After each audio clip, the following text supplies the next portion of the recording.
maintien de l'ordre français a permis d'éviter des morts et des blessés samedi au Stade de France. C'est un premier point. Deuxièmement, la comparaison avec la Coupe du Monde de rugby et les Jeux Olympiques me paraît assez disproportionnée, sachant qu'il n'y a manifestement que dans le football, et singulièrement que dans le football avec certains clubs anglais, qu'il y a ces événements. Je rappelle que la France a organisé de très nombreux matchs de rugby et de football à très haut niveau ces derniers jours, ces dernières semaines, ces derniers mois, sans aucune difficulté, et même avec des clubs français dont parfois il y a de grandes difficultés, et c'était notamment le cas de la finale de Coupe de France quelques jours plus tôt, il n'y a pas eu ces difficultés que nous avons constatées là. Je rappelle d'ailleurs malheureusement que Liverpool-Tottenham en 2019 à Madrid a posé exactement les mêmes problèmes. Qu'une finale à Wembley, il y a quelques années de ça, a posé exactement les mêmes problèmes.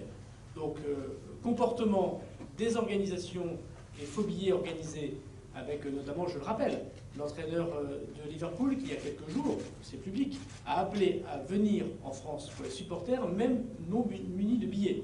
Donc nous sommes retrouvés avec des dizaines de milliers de supporters britanniques, dont une partie d'entre eux avaient tout à fait respecté les règles, avaient acheté des billets, ou alors s'étaient mis dans les fan zones.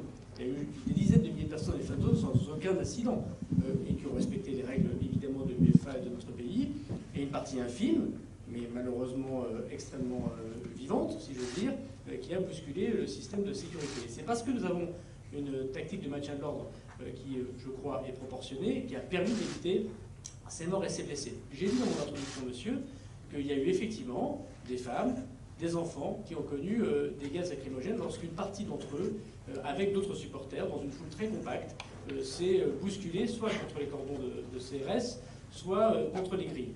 Et que pour relever, si je veux dire, de l'espace, afin que les gens ne meurent pas écrasés, il a été fait l'objet effectivement des gaz lacrymogènes.